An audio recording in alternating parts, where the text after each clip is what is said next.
The so-called masters of the universe, the best and the brightest, have plunged our nation, and in fact the world, into a deep recession and taken us to the edge of a major depression.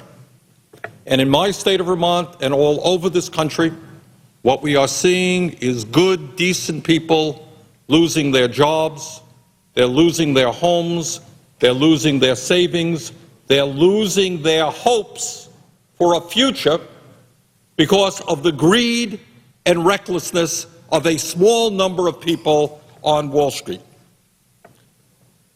Everybody understands that one of the major institutions that have taken us into the financial mess that we're in today is AIG.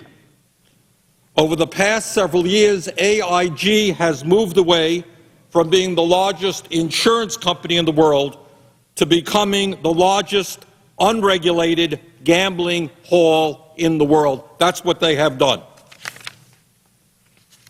As a result of the risky bets that AIG had made and lost on, the taxpayers of this country have spent $170 billion in bailing them out.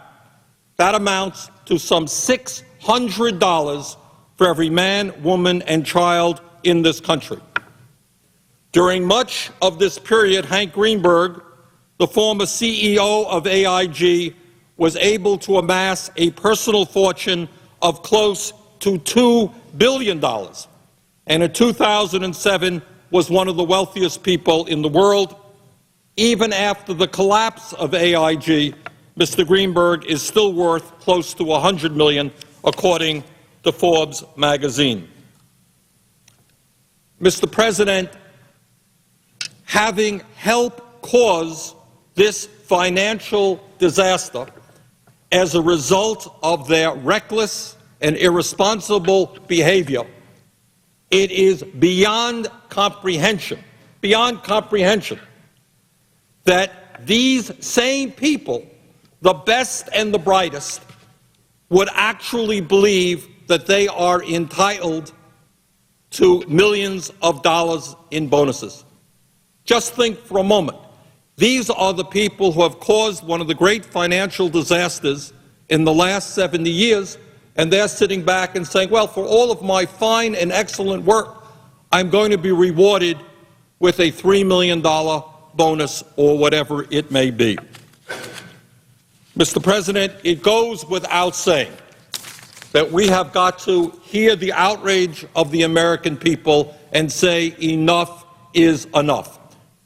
I have signed on to 2 letters which essentially tell these people who have received their bonuses to give them back, And if they don't give them back, we are going to pass a surtax on those bonuses so that the taxpayers of this country will, in fact, receive back what we gave them.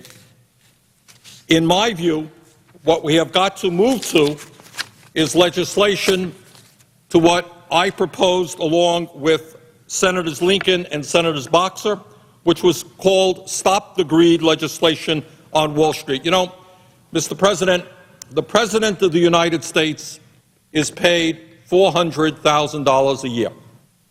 And I think the President will survive on that sum of money.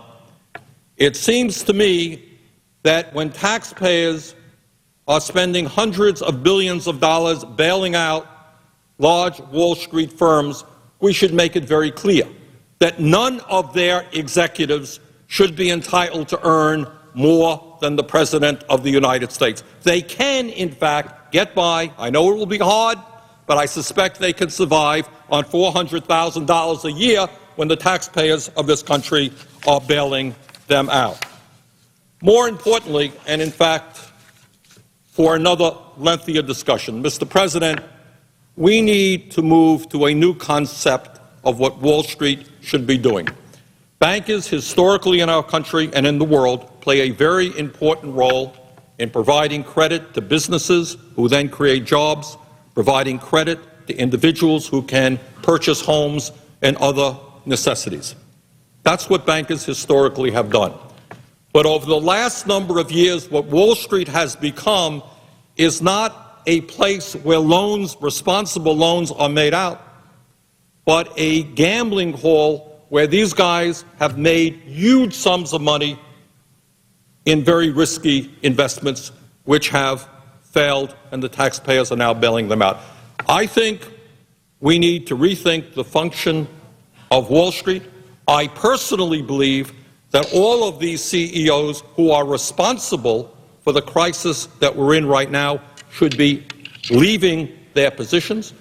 I would hope that business schools will be educating financiers and business people to take the position that their job is to help this country, help create decent-paying jobs, help people get the homes that they need, help people get the loans responsibly that they should be having. I know that that is a radical idea, but I would hope that we can move toward a Wall Street which has those values. I think the American people are sick and tired. They've had it up to here with a Wall Street that has seen their only responsibility being to make as much money as they possibly can in any way they possibly can. So, Mr. President, having said that, I think immediate action in stopping these bonuses is the order of the day. Longer term, we need fundamental reforms in the way Wall Street does business. I would yield the floor. Mr. President. Senator from Illinois. Mr. President, I want to thank my colleagues from Vermont and from Rhode Island for the comments that they've made, and I certainly support what they've had to say. When my kids